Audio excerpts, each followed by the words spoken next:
नमस्कार, आप देख रहे हैं साधना न्यूज और आपके साथ मैं हूं देवेंद्र पटेल।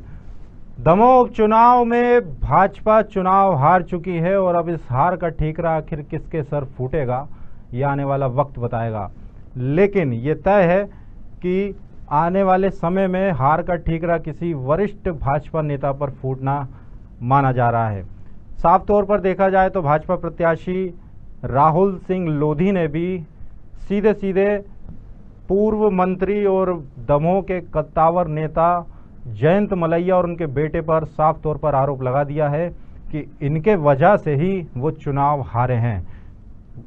खास तौर पर देखा जाए तो राहुल सिंह ने साफ तौर पर कहा है कि भीतर घात का उनको सामना करना पड़ा है और यही वजह रही है कि भाजपा के प्रत्याशी राहुल लोधी बुरी तरीके से परास्त हुए हैं और कांग्रेस ने दमोह उपचुनाव में अपना परचम लहरा दिया है। किस तरह की चर्चा होगी, क्या होगा, दोनों ही पार्टी के नेता एक तरफ खुशी मना रहे हैं और दूसरे जो हैं अभी इस समय राहुल सिंह लोधी जो हैं वो अपने ग्रामीण क्षेत्र गांव में पहुंच चुके हैं। देखा जाए तो उपचुनाव ये बीजेपी के लिए भी एक झटका है कि आखिर पूरा सत्ता तंत्र जब एक ही क्षेत्र में लग चुका था और चुनाव इस तरीके से हार जाना, ये बड़ा सवाल उठता है। आखिर किसके सर फूटेगा ठीकरा। दमोह उपचुनाव में हार के लिए भाजपा प्रत्याशी राहुल लोधी ने पूर्व मंत्री जयंत मलैया को जिम्मेदार ठहरा दिया है। हालांकि ऐसा करके उन्होंने सिर्फ बेकार में ही मलैया को ये पूरा क्रेडिट दे दिया है कि उनकी जनता में अभी भी पकड़ बनी हुई है।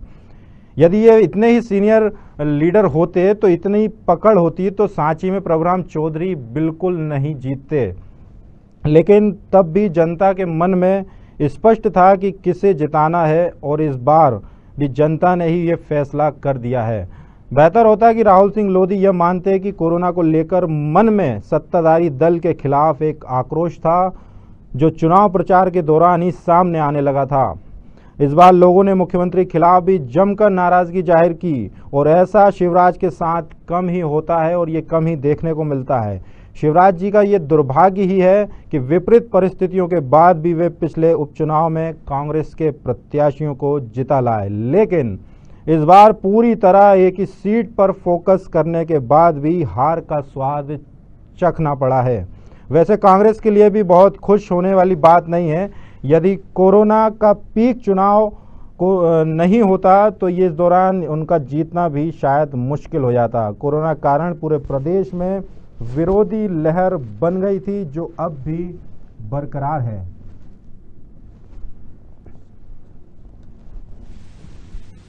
कांग्रेस के पास कार्यकर्ता ही नहीं थे तो सोची समझी तय रणनीति के तहत इलेक्शन हुए। जो पोलिंग हम कांग्रेस में रह के जीते वो हमने भाजपा में जिता दी और वो हम भाजपा की यहाँ शहर की पोलिंग हार गए जो वार्ड हम कभी नहीं हारे।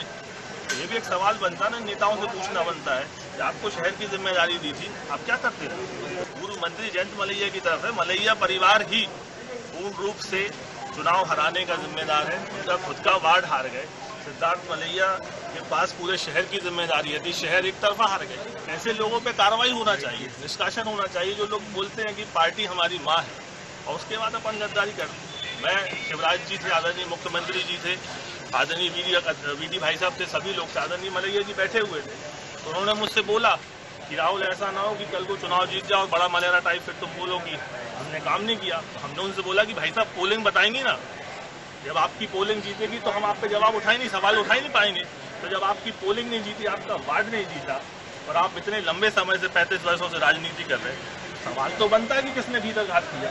मैं तो खुले रूप से आरोप लगाता हूँ कि मलैया परिवार की पूरी रणनीति सफल हुई और भारतीय जनता पार्टी यहाँ से हारी। बिल्कुल स्पष्ट रूप से कहता हूँ। मैं तो मांग करता हूँ कि ऐसे लोगों को निष्कासित करना चाहिए। आप इतने लंबे समय पार्टी के अंदर रहे और आपको पार्टी ने सब कुछ दिया और आज यदि प्रत्याशी बदला और दमोह में मेडिकल कॉलेज आ रहा था। बिल्कुल, आखिर किसके सर फूटेगा ये ठीक रहा। हमारे साथ इसी मुद्दे पर बात करने के लिए हमारे साथ वरिष्ठ पत्रकार सुशील शर्मा जी हमारे साथ जुड़ चुके हैं। सुशील जी, जैसा कि राहुल लोधी ने साफ तौर पर कह दिया है, उन्होंने पूरी तरीके से भीतरघात का आरोप जयंत मलैया और उनके बेटे पर लगा दिया है।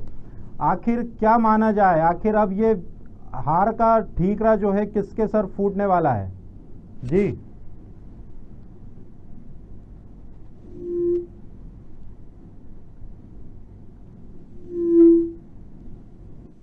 सुशील जी, आपकी आवाज़ नहीं आ रही है, कुछ तकनीकी खामी है, मैं आपको रोकना चाहूँगा।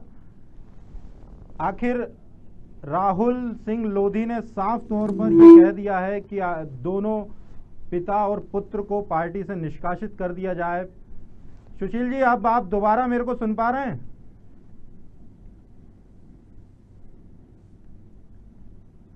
फिर से आपको ये मैं दोबारा आप सुनिए कि आखिर राहुल लोधी ने अपना दर्द किस तरह से बयां किया है।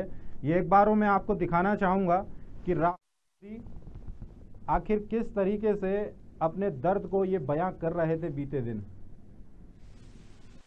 कांग्रेस के पास कार्यकर्ता ही नहीं थे, तो सोची समझी तय रणनीति के तहत इलेक्शन हुए। जो पोलिंग हम कांग्रेस में रह के जीते वो हमने भाजपा में जिता दी, और वो हम भाजपा की यहाँ शहर की पोलिंग हार गए, जो वार्ड हम कभी नहीं हारे।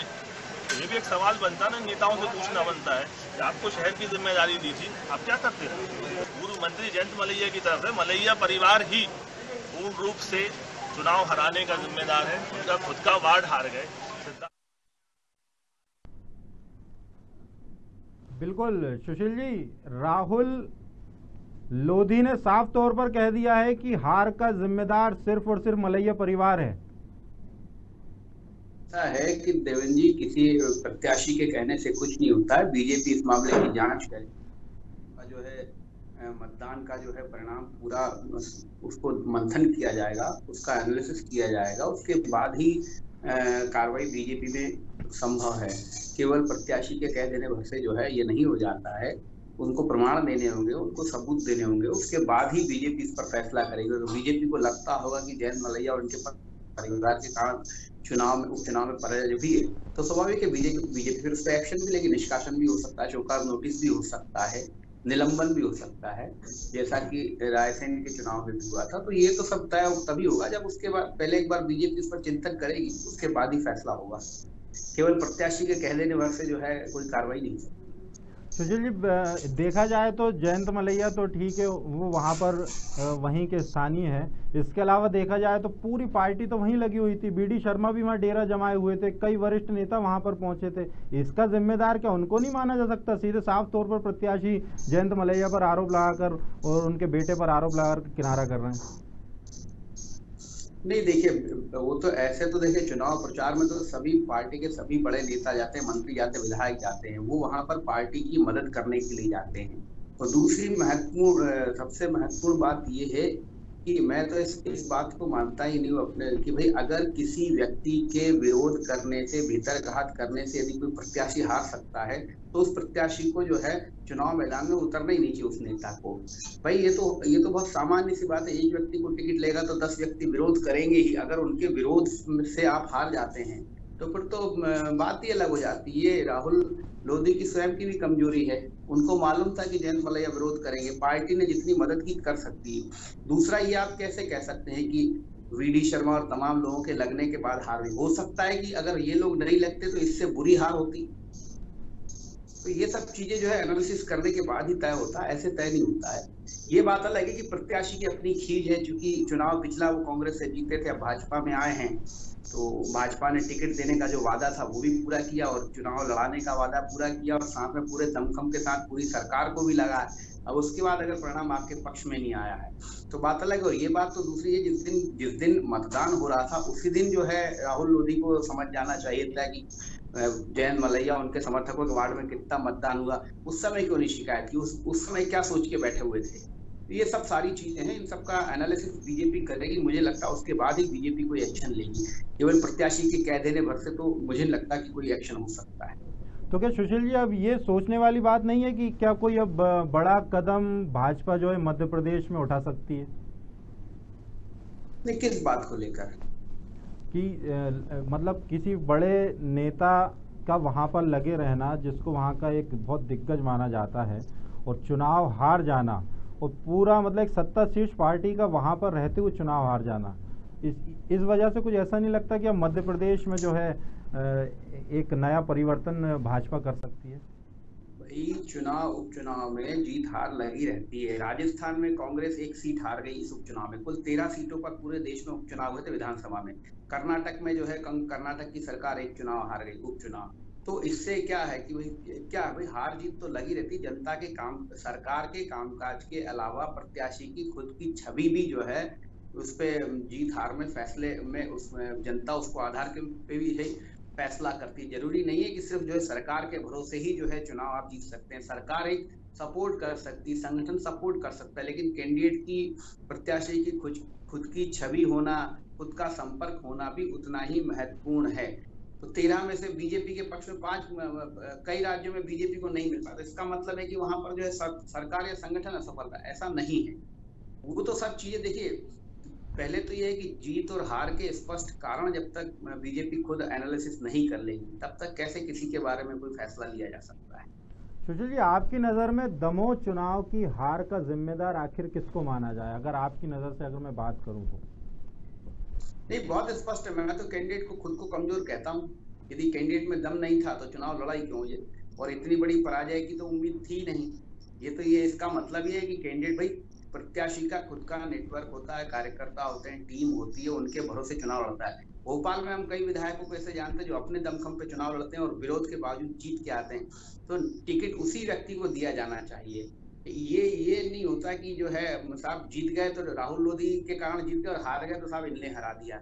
अगर वो हराने का मानता रखते तो आपको फिर चुनाव लड़ने का जो है फैसला लेना ही नहीं चाहिए। सुशील जी, कोरोना को कितनी आप वजह मानते हैं? कोरोना को लेकर भी कुछ टिप्पणी? नहीं, देखिए, मतदान का प्रतिशत कम जब हुआ था तभी जो है संकेत ऐसा लगने लगा था कि परिणाम जो है अनुकूल नहीं आएगा, और चुनाव आयोग ने भी पूरी कोशिश की थी। लेकिन कोरोना का जिस तरीके से बाद में जो है माहौल मध्य प्रदेश में बनता रहा, स्थितियां भयानक होती जा रही थी, लोगों में डर बैठ गया, उसी का परिणाम है कि 15% 16% वोटिंग कम हुई, और वो वोटिंग का ना होना जो है बीजेपी को नुकसान कर गया। सुशील जी, एक मुझे कल की एक और बात याद आती है। कल भी मैंने एक यही सवाल किया था, मैं इसका जवाब भी आपसे चाहूँगा कि एक भाजपा सत्ताधारी पार्टी ये कहती है कि कोरोना से डरिए और घर पर रहिए, लेकिन दमोह उपचुनाव में एक चुनाव प्रचार के लिए एक वाहन जाता है जिस पर ये नारा दिया जाता है कि कोरोना से नहीं डरना है और मतदान ज़रूर करना है, और उसके बाद भी क्या स्थिति होती, इसको कितना उचित मानते हैं आप?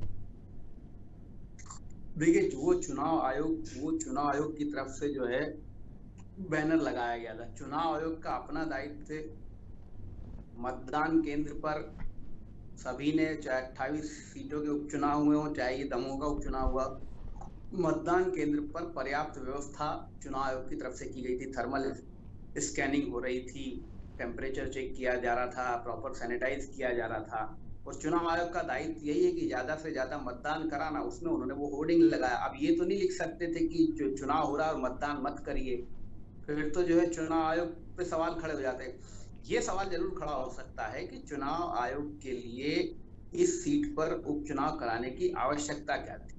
क्या इस चुनाव को टाला नहीं जा सकता था? क्या राजनीतिक दल जो है इस पर सहमति नहीं बना सकते थे? ये सवाल ज्यादा महत्वपूर्ण है। बाकी अगर चुनाव आयोग चुनाव कराएगा तो स्वाभाविक है कि ज्यादा से ज्यादा मतदान के लिए प्रयास करेगा। सुशील जी, एक अंतिम सवाल, कांग्रेस के लिए जीत कितने मायने रखती है? कमलनाथ जी को ऑक्सीजन मिल गई है। अभी तक जो उन लोगों के कमलनाथ जी को हटाने की जो मुहिम चल रही थी, उस मुहिम पर थोड़ा सा विराम लगेगा और कमलनाथ जी जो है एक थोड़ी सी मजबूती उनको कांग्रेस में फिर से मिलने लगेगी। नहीं तो अभी तक यही लग रहा था कि कमलनाथ जी अब गए कि तब गए, पर ये चुनाव उनके लिए संजीवनी साबित होगा। और दूसरा ये कि कांग्रेस इस बात को लेकर भी थोड़ा सा उम्मीद और आशावादी हो जाएगी कि आने वाले समय में नगरीय निकाय चुनाव में कांग्रेस दमखम के साथ उतरेगी और कोशिश करेगी कि बीजेपी को नगरीय निकाय चुनाव में भी जो पटकनी दे। पर सबसे बड़ा फायदा कमलनाथ को होगा कि उनके ऊपर जो सवाल खड़े हो रहे थे उनकी संगठन क्षमता पे, उनकी नेतृत्व क्षमता पर, उस पर जो है उनके समर्थक जो है अब जो है विरोधियों का मुंह बंद करने में जो है लग जाएंगे। सुशील जी, एक सवाल और मेरे को याद आया है, मैं आपसे इसका और एक अंतिम जवाब चाहूँगा कि कांग्रेस ये कहती आई कि ये मान और सम्मान का चुनाव है, और साथ में ये भी कहा था टिकाऊ और बिकाऊ का चुनाव है। इसको कितना सही मायने में ना तोलते हैं आप?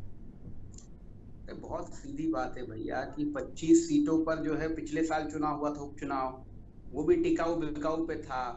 तो उसमें से आप कितने जीत गए, बाकी बिकाऊ थे, बाकी टिकाऊ थे। ये चुनाव तो आप 26 सीटों में से देख लीजिए आपकी कितनी सीटों पर जो है, अगर पूरा 29 सीटों का आप देखें तो 19 सीटों पर जो है टिकाऊ बिकाऊ, 20 सीटों पर टिकाऊ बिकाऊ का मामला रहा, और बाकी 19 पे टिकाऊ बिकाऊ, और 9 सीटों पर जो है बिकाऊ का मामला है। भाई जनता ने दोनों के पक्ष में जनादेश दिया है। जो बिक गए थे उनको चुना भी है, जो नहीं बिके, जो बिक गए थे उनको चुना भी, और जो बिक गए थे उनको नहीं भी चुना है। तो संख्या के हिसाब से आप फैसला कर लीजिए कि जनता ने टिकाऊ बिकाऊ के मुद्दे पर ज्यादा मतदान किया है या टिकाऊ बिकाऊ के मुद्दे के पक्ष में ज्यादा मतदान किया है। बहुत बहुत धन्यवाद सुशील जी हमसे जुड़ने के लिए। देखा जाए तो जिम्मेदार कौन है ये आने वाला वक्त बताएगा, आखिर इस हार का ठीकरा किसके सिर फूटेगा। बहरहाल इस विशेष चर्चा में फ़िलहाल इतना ही। मुझे दीजिए इजाज़त। नमस्कार।